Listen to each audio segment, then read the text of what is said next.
तो last class हम लोगों ने देखा था अबाउट दी फेजान्स रूल, जो फेजान रूल कहता है कि नो बॉन्ड इज 100% आयनिक और नो बॉन्ड इज 100% कोवेलेंट, जहां पे हमने polarization, polarizing power, polarizability, cation की पोलराइजिंग पावर और एनायन की पोलराइजिबिलिटी, उसके फैक्टर्स की कैटायन होगा तो वो किन किन चीजों पर डिपेंड करता है, एनायन होगा तो वो किन किन चीजों पर डिपेंड करता है, और तमाम तरह की बातें हमने लास्ट क्लास में देखी थी। आज की क्लास में हम लोग को एक नए टाइप ऑफ बॉन्ड के बारे में पढ़ना है जिसका नाम है कोवेलेंट बॉन्ड। तो कुल मिला के अपन स्ट्रॉन्ग बॉन्ड में कितना नाम पढ़े थे?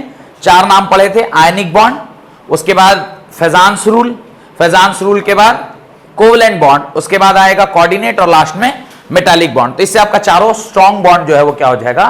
कंप्लीट हो जाएगा। तो लिखिए लैंगमुइर, LANGMUIR साइंटिस्ट का नाम है।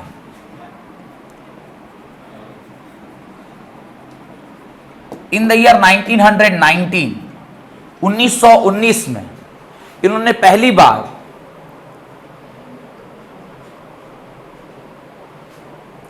Introduced a term called as covalent bond, introduced a term called as covalent bond. तो 1919 में लैंगम्यूर नाम के एक साइंटिस्ट थे, लंगूर नहीं बोल रहा हूं, ध्यान दीजिएगा, लैंगम्यूर है, आप लोग ऐसे नहीं सर लंगूर बोल दीजिए। लैंगम्यूर जो कि एक टर्म इंट्रोड्यूस किए जिसका नाम था covalent bond. The bond formed, लिखिए full stop, the bond form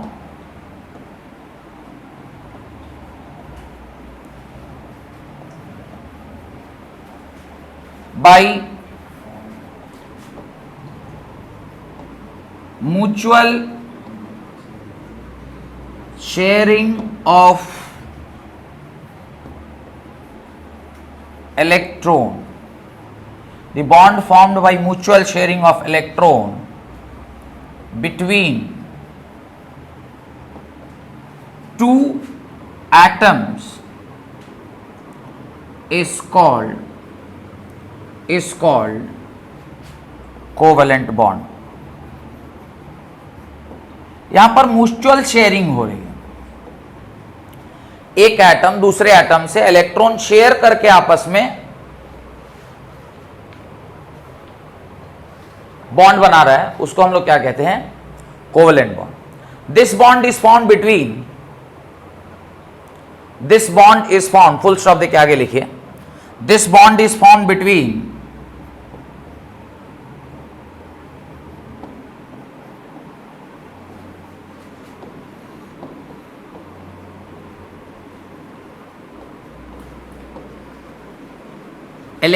two electronegative atoms, two electronegative atom, two electronegative atoms of non-metal। मैंने आपसे पहले भी क्लासिफिकेशन में लिखवाया था कि कोवेलेंट बॉन्ड किसके बीच में बनता है?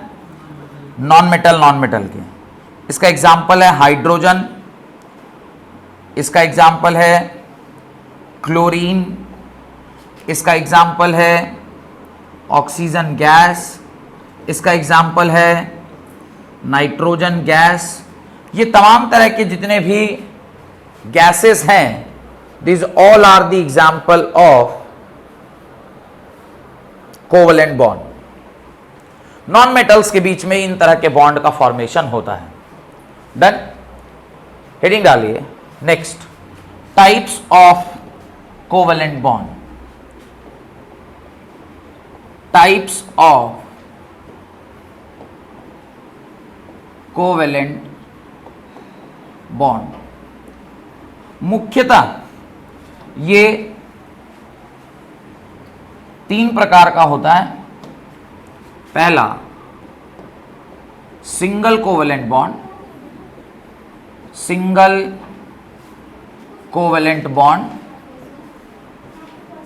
सिंगल कोवेलेंट बॉन्ड जैसे हाइड्रोजन है, अब इसके आउटर मोस्ट में एक इलेक्ट्रॉन है, यहां पर भी हाइड्रोजन है, इसके आउटर मोस्ट में एक इलेक्ट्रॉन है। हाइड्रोजन हाइड्रोजन आपस में अपने संख्या को पूरा करने के लिए म्यूचुअल शेयरिंग कर लिया, उससे जो बॉन्ड फॉर्मेशन हुआ उसको क्या कहते हैं? Single covalent bond. सिमिलरली यहां पर दूसरा होगा double covalent bond. Double covalent bond मतलब ऐसे दो एलिमेंट्स, खास करके उसमें भी नॉन मेटल, जैसे मान लीजिए ऑक्सीजन, इसके आउटरमोस्ट में 1 2 3 4 5 और 6, इधर भी ऑक्सीजन 1 2 3 4 5 और 6, आपस में क्या किए, ऑक्टेट पूरा करने के लिए तो ऐसे 2 इलेक्ट्रॉन बना से 2 इलेक्ट्रॉन शेयर कर लिए। इस तरह का जो बॉन्ड फॉर्मेशन हुआ उसको क्या कहते हैं, डबल कोवेलेंट बॉन्ड। और सिमिलरली तीसरा होता है triple covalent bond. Triple covalent bond होता है जहां पर ये एक नाइट्रोजन 1 2 3 4 और 1 5, सिमिलरली एक और नाइट्रोजन 1 2 3 4 और 1 5, आपस में ये लोग स्टेबिलिटी गेन करने के लिए 3 इलेक्ट्रॉन आपस में क्या कर लिए, शेयर कर लिए। इस तरह से जो बॉन्ड फॉर्मेशन हुआ उसको क्या कहते हैं, इस तरह से जो बॉन्ड फॉर्मेशन होता है उसको क्या कहते हैं, single covalent bond, double covalent bond and triple covalent bond. पहला जो बॉन्डिंग होता है, अभी बस थ्योरी के रूप में ध्यान रखिए, पहला बॉन्ड जो होता है उसको बोलते हैं सिग्मा, पहला बॉन्ड सिग्मा, दूसरा पाई। कैसे होता है हम लोग पढ़ेंगे आगे। पहला सिग्मा, पहला बॉन्ड सिग्मा और बाकी के 2 बॉन्ड पाई। तो जो सिंगल बॉन्ड होता है वहां सिर्फ और सिर्फ कौन सा बॉन्ड होता है, वहां सिर्फ और सिर्फ एक ही बॉन्ड बनता है जिसका नाम है सिग्मा बॉन्ड। लेकिन जैसे ही डबल बॉन्ड बना तो 1 सिग्मा और 1 पाई, और ट्रिपल बॉन्ड बनेगा तो 1 सिग्मा 2 पाई। इस प्रकार से ये आपका क्लासिफिकेशन ऑफ बॉन्ड हुआ on the basis of number of bonds. तो ये जो क्लासिफिकेशन है टाइप्स है, ये किसके आधार पर, on the basis of number of bonds, number of bonds के आधार पर आपका ये पहला क्लासिफिकेशन। बढ़े आगे, लिख लिए। Moving to the second part, types of bond. Moving to the second part,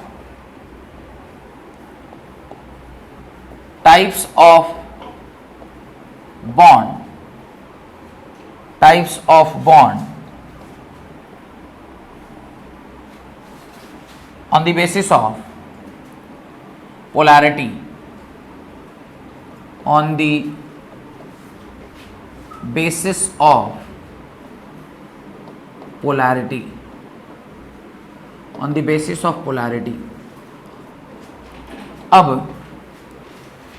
on the basis of polarity की जब आप बात करेंगे तो ये 2 ही प्रकार के होते हैं। एक होता है पोलर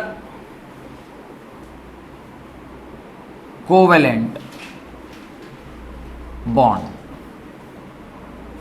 पोलर कोवेलेंट बॉन्ड किसको कहते हैं, जहां पर बॉन्ड जो है वो पोलर नेचर का हो। जैसे एग्जाम्पल में आप देखिए, मैं वाटर की बात कर रहा हूं, इसके ऊपर डेल प्लस, इसके ऊपर डेल माइनस, इसके ऊपर डेल प्लस। क्यों ऐसा हुआ, क्योंकि जो शेयर्ड पेयर ऑफ इलेक्ट्रॉन था, जो इन दोनों के बीच में शेयर्ड पेयर ऑफ इलेक्ट्रॉन था, वो ज्यादातर किसके पास रहने लगा, ऑक्सीजन के पास रहने लगा।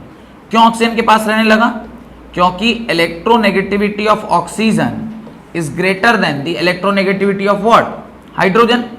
क्योंकि ऑक्सीजन की इलेक्ट्रोनेगेटिविटी ज्यादा है, यानी वो इलेक्ट्रॉन को ज्यादातर अपने पास रखेगा, ज्यादातर अपने पास रखने लगा तो इसके ऊपर क्या पैदा हो गया, चार्ज पैदा हो गया। ज्यादातर अपने पास रखने का ये मतलब नहीं है कि इलेक्ट्रॉन वो कंप्लीटली ले लेगा, वो सिर्फ उसके इलेक्ट्रॉन क्लाउड को अपनी ओर खींच लेगा, इलेक्ट्रॉन क्लाउड को अपनी ओर डिस्टॉर्ट कर लेगा, इलेक्ट्रॉन क्लाउड को अपनी ओर झुका लेगा, जिसकी वजह से इसके ऊपर पूरा पूरा माइनस नहीं आया है, डेल माइनस माने स्मॉल नेगेटिव चार्ज। डेल का मतलब होता है वेरी स्मॉल नेगेटिव चार्ज, तो उसके ऊपर एक नेगेटिव चार्ज का फॉर्मेशन हो रहा है, very small negative charge, but due to what, due to the reason क्या है उसका, due to the difference in electronegativity. Whereas जो दूसरा टाइप है दैट इज, दूसरा टाइप है that is non polar covalent bond. अब डिफरेंस इन इलेक्ट्रोनेगेटिविटी जहां होगी वहां तो पोलर बनेगा, और जहां डिफरेंस इन इलेक्ट्रोनेगेटिविटी नहीं होगी वहां नॉन पोलर। जैसे मान लीजिए हाइड्रोजन और हाइड्रोजन है, अब हाइड्रोजन और हाइड्रोजन में क्या हुआ, जो शेयर्ड पेयर ऑफ इलेक्ट्रॉन थे दोनों ने अपना अपना एक एक इलेक्ट्रॉन दिया था। जो हाइड्रोजन और हाइड्रोजन है इसमें दोनों ने अपना अपना क्या दिया था, एक एक इलेक्ट्रॉन दिया। अब चूंकि डिफरेंस इन इलेक्ट्रोनेगेटिविटी नहीं है तो ना इधर झुक पाया ना इधर झुक पाया, तो आप यहां पे क्या लिख सकते हो, डिफरेंस इन इलेक्ट्रोनेगेटिविटी दोनों का क्या है, सेम है। Electronegativity of hydrogen is equal to electronegativity of hydrogen, और जहां पर इस तरह का पोलैरिटी इलेक्ट्रोनेगेटिविटी सेम होगा वहां पर नॉन पोलर, यानी वहां पर कोई पोल डेवलप नहीं करेगा, वहां पे कोई पोल डेवलप नहीं करेगा। तो इस तरह के जहां बॉन्डिंग होती है उसको क्या कहते हैं, non polar covalent bond. Clear. देखिए तीसरा है classification on the basis of number of electron